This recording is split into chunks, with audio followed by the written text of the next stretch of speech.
Hello, hello, I'm back again, and I actually have three songs that I'm going to try to do today.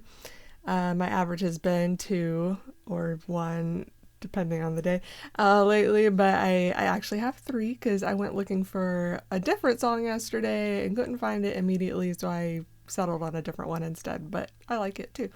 Um, yeah, so this first song, More Than Words, has been a favorite since it came out back in the early 90s.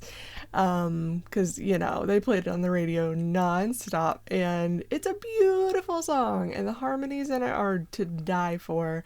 And of course, as a young teen girl, I thought the singers were like so fun with their super long hair. Like, that was just. Do you remember that style of the early 90s? The guys with super long hair and ponytails and all that. And like these days, people judge guys who have hair like that. I'm like, why? If they can pull it off, do it. Like, grow it out as long as mine. Look fabulous. You don't have to be gay to have long hair and be fabulous about it. So, don't know where that came from. I want the long hair look to come back. I always thought it was cool. Um, and these guys had really long hair, especially not the lead singer, but the secondary singer. I mean, I guess it was the guitar player, yeah, who sang harmonies.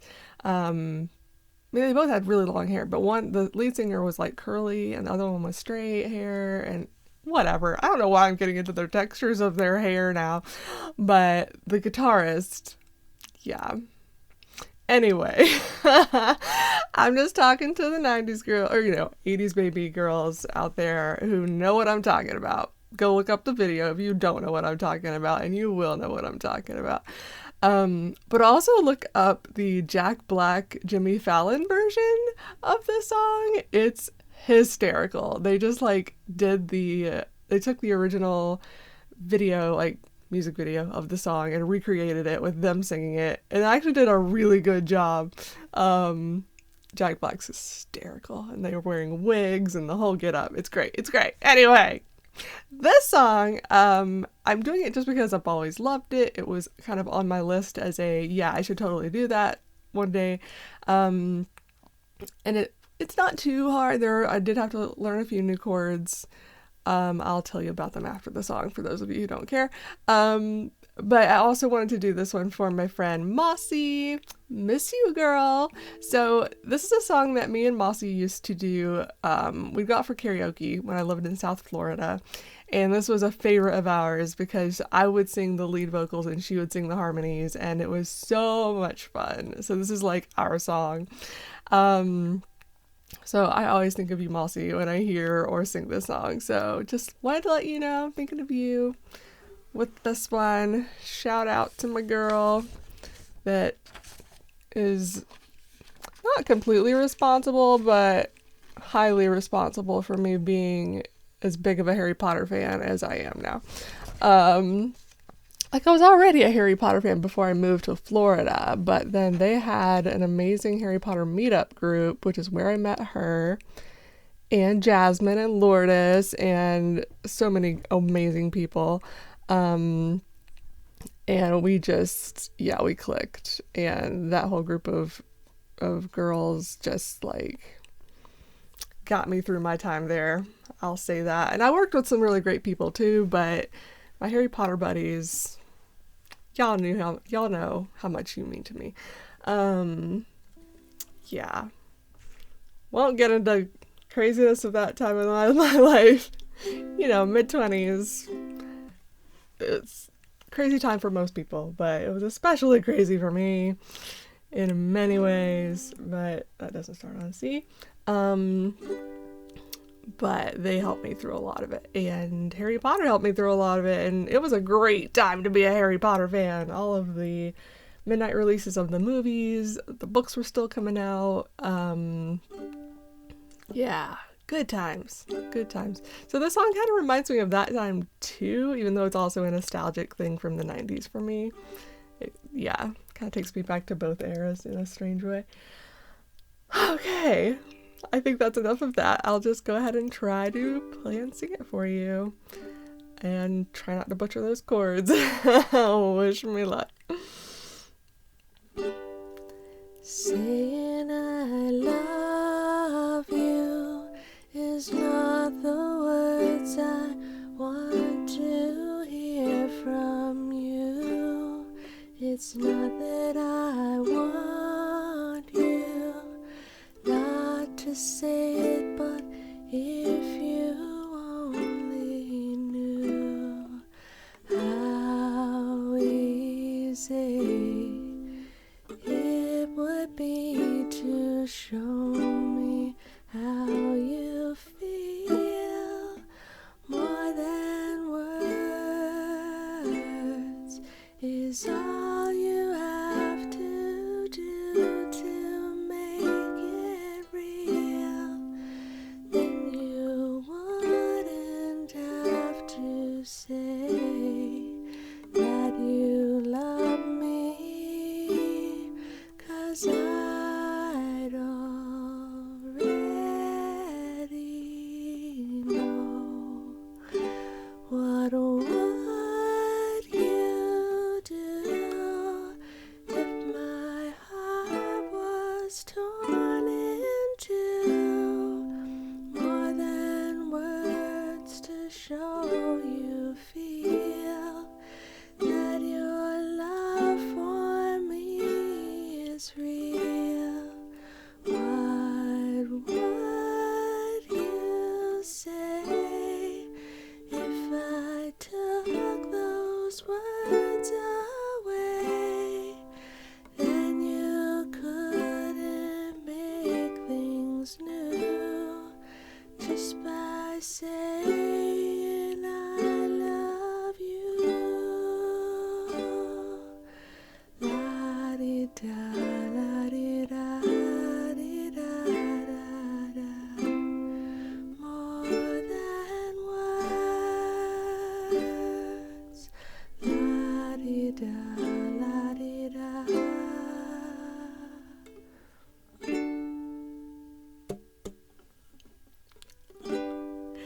Now that I've tried to talk to you and make you understand, all you have to do is close your eyes and just reach out your hands and touch me, hold me close, don't ever let me go. More than words is all I ever needed you to show. Then you wouldn't have to say that you love me, 'cause I'd already know. What would you do if my heart was torn in two? More than words to show you feel that your love for me is real. What would you say if I took those words away? Then you couldn't make things new just by saying I love you. La-di-da, la-di-da, di-da, da-da. More than words. La-di-da, la-di-da, di-da, da-da. More than words.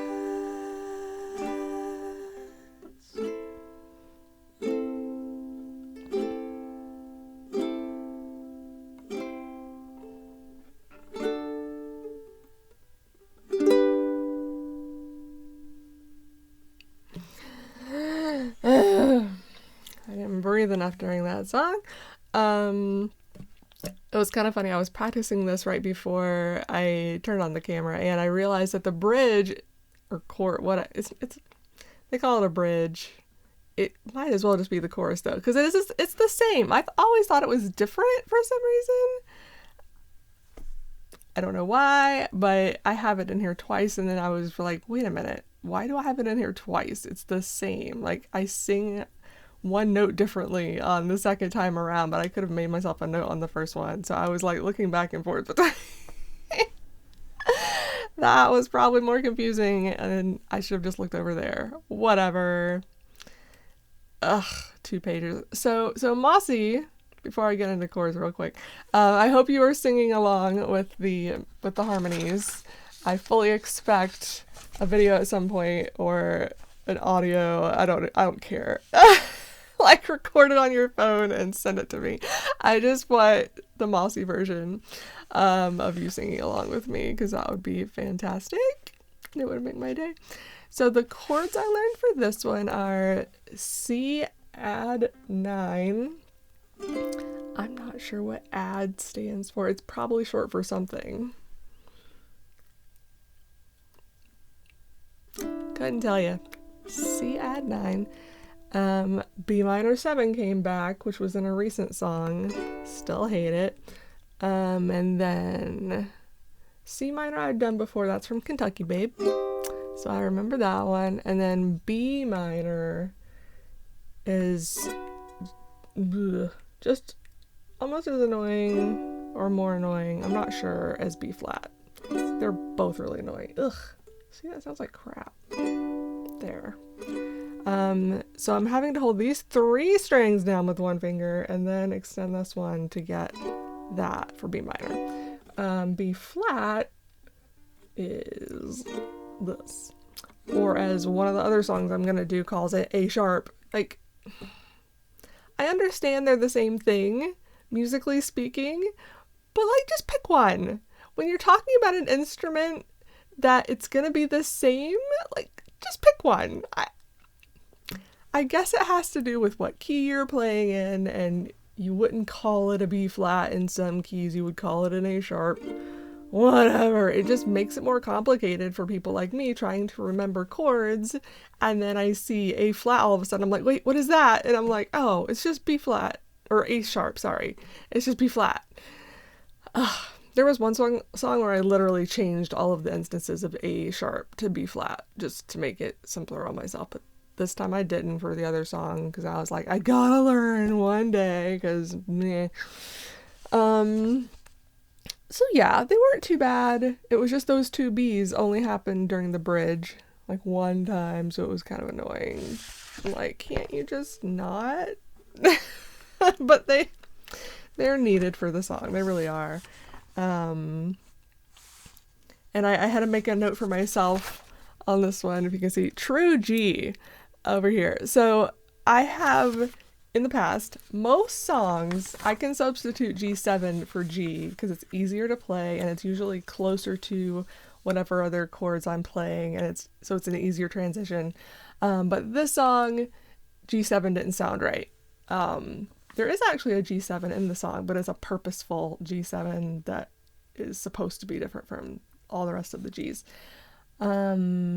But I had to make a note to myself, because otherwise I would just assume, oh, I can just play G7. Because sometimes I'll actually put it in the music. Other times I'm like, oh, I'll remember. But I wasn't quite sure. And then I tried it again when I was practicing yesterday. And I was like, yeah, that actually does need to be a G. So I should make a note for myself. And I did. So I guess that's what I'll do from now on. If there's ever a song that needs true Fs instead of my F2 cheat, which literally, they sound the same. It's so slight. Like, I was wrong the other day about E7, E minor 7 and E7 sounding the same. Like, when I listened back to that video, I was like, oh god, those do sound different. So, minor 7, E7. Whoops. Yeah. There's a difference. So sometimes I could see that being a case where I need to make a note, like, Although I think with those I just put E7 plus to remind myself to play big E7 instead of E minor 7. It's just the things I'm doing as I'm learning, so I'm just passing it along in case it helps anybody else who's watching my videos that might also be learning. These are things you can do to make your life a little easier. But really, that F cheat, that's my favorite thing of all time. It's just one finger right there. That's all it is, and that's F. Not that real F is hard, like it's just two fingers, but they sound the same. So yeah. I think that's all I have to say about that song. And wow, that got longer than I expected. Sorry. I'll try to keep it shorter on the other two. And I'll see you then. Hope you're having a great day. Bye.